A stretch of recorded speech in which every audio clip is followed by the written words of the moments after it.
Yo, what is going on, Headliner Nation? A special treat today for you here on Headliner Breaks. I've got Luke, better known as Luke the Cardist, on IG and Twitter, so make sure you find him and give him a follow. Luke here, if you go look through his profiles, absolutely amazing card art. So I thought it would be really great to bring him on to the channel, talk a little bit with him about, the current state of the trading card industry, what he does, and really give you guys a little bit of an inside view into what's going on out there. So, Luke, thanks for joining us. Really, really appreciate it. Can you give everybody a little bit of a background on what it is you do? Yeah, well, first of all, yeah, thanks for having me, Kyle. Appreciate it. Yeah, so what I'm an artist. I've always been an artist. For as long as I can remember, I've always drawn. But I was one of those guys that kind of straddled the fence. So I was super artsy and I was artistic and I had my art, but I also was a diehard sports fan and I played my sports and I was like obsessive about like watching sports and going to games. And so growing up where a lot of people would have like, they either played sports or they did their arts and they had their friends. Like I had all my friends in art and I played music and I played bands, but I was also like varsity football and like I played baseball. So I had my sports friends. So forever, I've always kind of been that athletic artsy type of guy, which was kind of hard to split both of those, find one thing to pursue rather than the other. But like I said, I've always done art. So I worked for Trader Joe's for a little bit doing their sign art. But for the longest time, I never really had anything that I was really excited about doing and I had passion for. And to make a long story short, I bought a card thinking it was printed and I got it in the mail and I looked at it and I was like, oh my gosh, it's like this was painted, like someone painted on this card. And I started thinking about it. I was like, well, I mean, I have all my paints and that sounds really cool. Sounds like it would be fun. And I made my first couple cards and put them on eBay and they sold for a crazy amount of money for what it was and it being my first one. And I was just like, wait a minute, like this is like there's people that would want something like this. And so from that point on, it was like it's literally I wake up every day and like that's the first thing on my mind. I want to paint all day. I've been blessed in the last 6 months to where this has become my full-time gig to where I am painting all day, which has been great. But yeah, that what I do is essentially in the simplest form is I use sports cards as my canvases. So I paint use acrylic paint directly on top of existing sports cards. I don't ever reprint or reproduce anything. So they're all going to be custom one of one hand painted pieces, ranging from all different sports to pop culture to wrestling to F1 to I do a lot of commissions and people asking for their sons and their cars. So I mean, there's everything under the sun, but I found my little niche and it's just been the greatest thing in the world. So yeah, I'm a sports card artist, I guess, a card artist at this point. That's the name of the game. Well, that's awesome. And that's an awesome story as well. So let me ask you this, like, where does your inspiration come from? Like when you're thinking about like doing a card, like how do you come to like, do you just start drawing or do you have like these images and you're like, oh, this is going to be awesome. So then you go to work. Where does that come from? Well, it varies. This is a great question.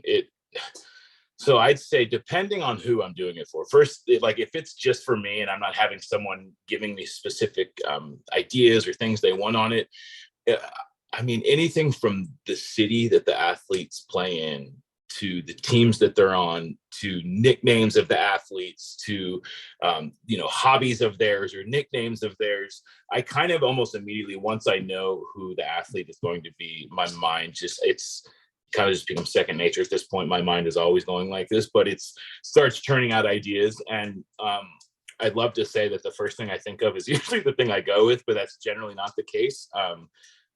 I'm really methodical in that I have my ideas and then from there I draw them all out, whether it's hand drawn or digitally on my iPad. And I have the card already done, whether it's a sketch or whether it's digital, it's already done before I even start painting. So that way, when the painting starts taking place, it takes the thinking out of it for me. I'm just able to replicate what I've already done. So yeah, there's a million different things that weigh into kind of what I'm going to do, but usually it's a little bit of trial and error for sure. Awesome. So is there like one sport or maybe one thing in particular that you like to do a little bit more than others, or is it really just all an even playing field for you? I'd say, oh, well, I'm a football guy. I love football. Is like my diehard sport. It's everything. Love everything about it. And so if I guess surface level, like I'd like to say, I'd love to do football cards, but for me, I guess the relevancy is what I really enjoy riding that wave. Meaning, if there's a really hot playoff series on at that moment, and one guy has just been balling out, or is doing really, or he's in the media for whatever reason, or I like the relevancy wave. Like, and you want to make sure if there's a new rookie that's hot that and by doing that athlete, and by knowing that you are taking advantage of that moment, it kind of gives me a little bit of, I say inspiration, but kind of excitement to do the piece, because it's like, well, I know Wander Franco's hot right now, and I can't wait to make this banger of Wander so I can put it out, because it'll just kind of add to the hype, I guess. It's pretty cool. Yeah, absolutely. So let me ask you this then. Is there maybe one or two pieces that you have done before that it's like, this is like, when I think of my best work, this is what I think of? Oh man. I told you there was going to be no tough questions, but I think Yeah, this is one no, of them. yeah. So this, I'm happy to say that, like, I'm continually improving at my craft. So I always feel like my next one is always going to be my best one. And more often than not, I'm fairly happy with always my most recent. But I mean, I take pride in a lot of, I've done pieces, like diptych pieces, where two pieces make one picture. Okay. And the planning that goes behind those, I'd like to say it's as easy as, like, you do one picture and the other, but making sure that they mesh and they go well together. I've done a Michael Jordan set, Bash, I actually have it right here. There's a Bash Brothers 89 Donruss set. So then they come together like that. Oh, nice. So it was I Skyline like Oakland in that. the background. So stuff like that, I love doing, like, bigger pieces, and I've done like 3-in-1 that have a like a painted mat around them. But I mean, I've done really cool, all just different athletes. I mean, I go in waves too, and like, I might be super fond of a piece at the moment, and then the next week something else comes along, or I'll be fall in love with an old piece.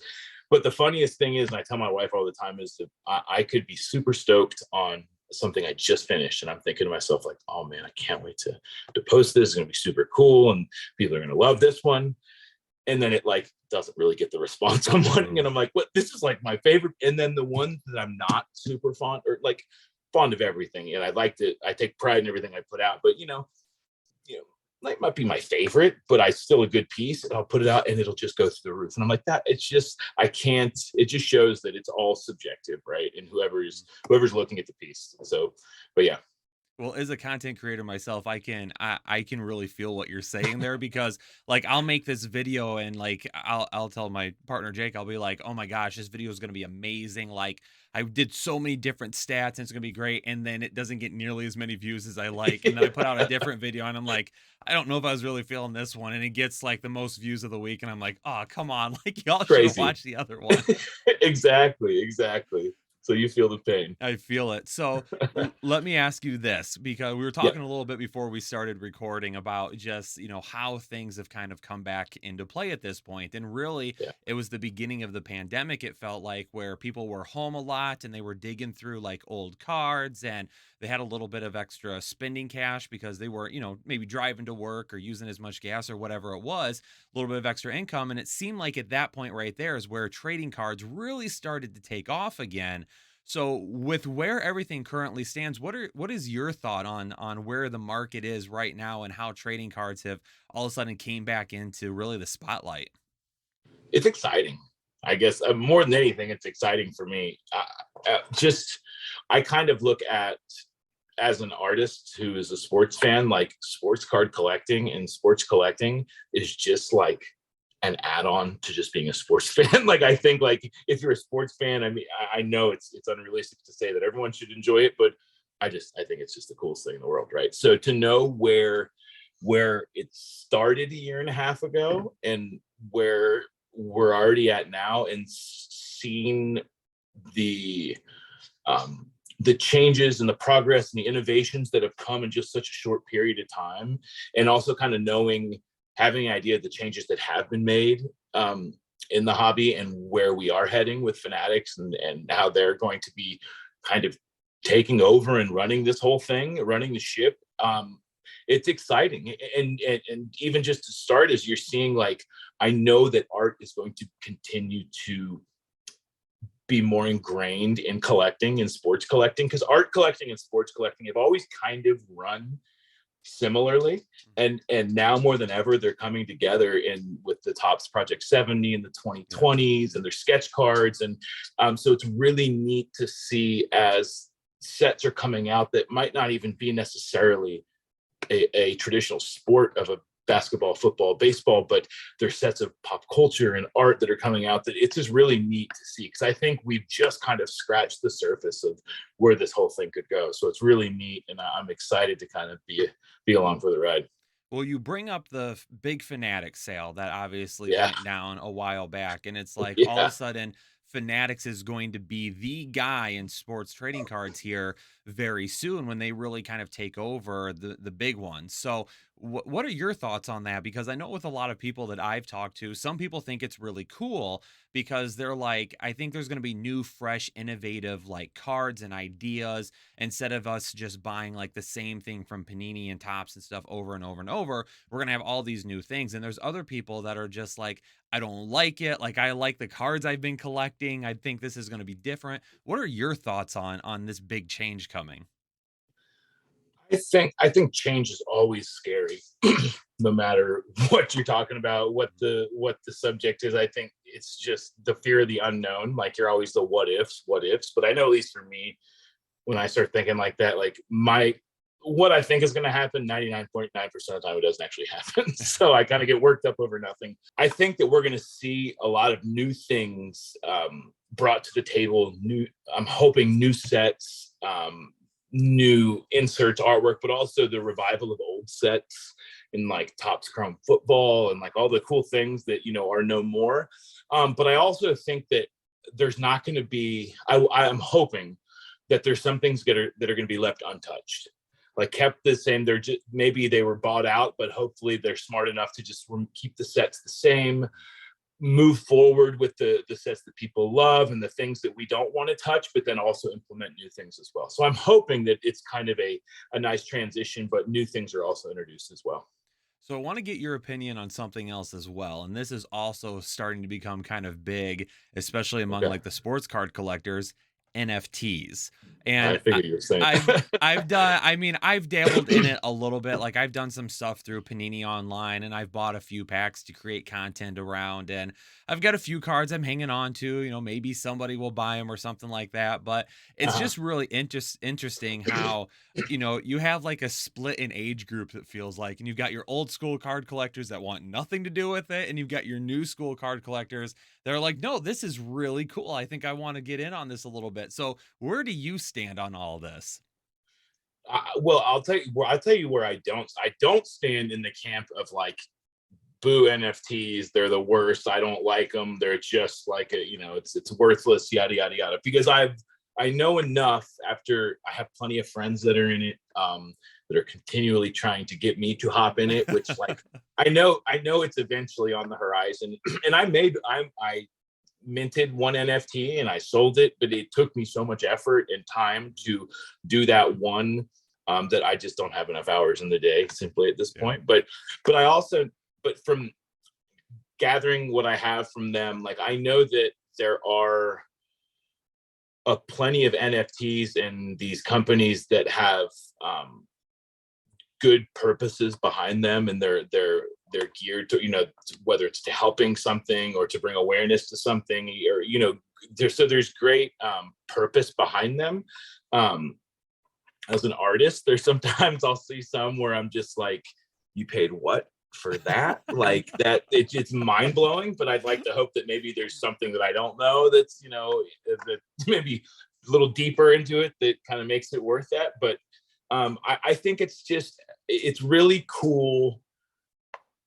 Again, as someone who's been an artist and or done art their entire life, that we're now in an age of I guess a renaissance, so to speak, for artists, and that you can create and you can make a living, which is pretty neat. So I think if anything, it's a whole another avenue that's opening up, that it's allowing people to be creative and to reap rewards from being creative. Because I know that aside from the financial gain and all the benefiting from that, I know financially, I know that the benefit for me when I create is like it's such a meditative and a cleansing, like it does so much for me emotionally and mentally to just sit down and get out whatever is going on inside. So it's just neat to know that there's hopefully it's helping more people to tend to want to be creative and try something new. No, that's awesome. I love that response. So this might be another difficult question for you. We'll Yeah. see though. But is there like a dream project, or is there like something in your head where like if this were to happen, it's like, oh man, like this, I don't want to say the pinnacle, because like you said earlier, like you feel like you kind of like climb this ladder where every new project is like this new experience, and like you feel like it's your best work and things like that. So is there like one thing in your mind where it's like if I got to do that, like it would just absolutely blow your mind? Yeah, I see. I gain a lot of motivation and drive from seeing other artists and seeing what they're able to do, and how they're able to produce their art for so many people to see. And I mean, I'm so blessed and so grateful to be where I'm at right now, and it's a short period of time, really, in the grand scheme of things. And I'm so grateful.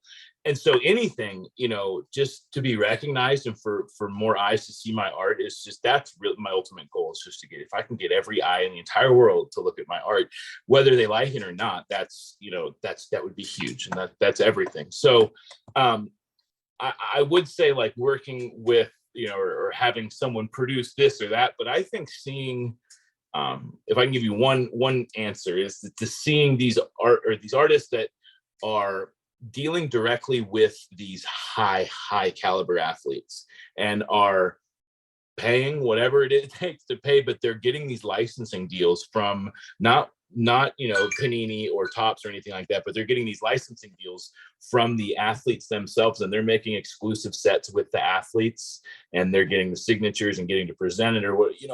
For me to be able to do that, and to be able to be in contact with the Mike Trout or the Russell Wilson or whoever it is, the Patrick Mahomes, to be able to do work directly with their team to make products that they're stoked about and I'm stoked about. I mean, I think that would be the coolest thing in the world. Yeah, no, that would be crazy. Well, I want to make sure here at Headliner Nation, everybody that follows us, our community, I want to make sure that I can help get at least their eyes at this point on some of your Cool. work. So tell Yeah. everybody, where can we find you? Where can we see your stuff? Let us know. Pitch it all out to them. Gotcha. Well, so I'm very heavy on Instagram. So it's at Luke the Cardist on Instagram.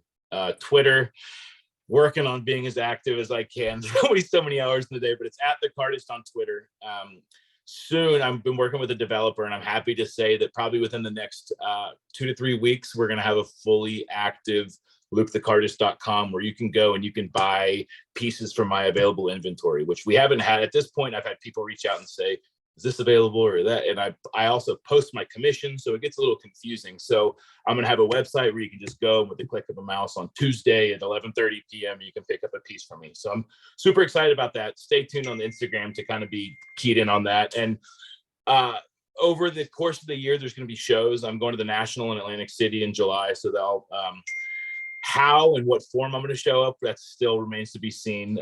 Whether I'm going to just be walking around or have a setup, or I'm going to be presenting something, we'll see. But National in Atlantic City, and then just periodically, just on the Instagram, I'll be popping up in different cities, doing different trade shows and things like that. Awesome. Well, if you ever make your way into Indiana, let me know so I can meet Absolutely. you in person, because I think that'd be really Absolutely. awesome. But Luke, really appreciate it, man. This was really cool. Something different that we've never done on this channel before, but I really wanted to give everyone an opportunity to kind of get inside the mind of somebody that does deal with these things every single day and is super creative and has all this great work. So thanks so much for being on the channel and let me interview you for a little bit. Again, this was awesome. Awesome. Well, likewise, Kyle. I appreciate it, man. We'll have to talk again soon. For sure. All right, Headliner Nation, we're going to get out of here. Thanks so much for watching. Hit the like button, subscribe, leave a comment down below. Make sure you go check out everything Luke has done, and have a great rest of your day.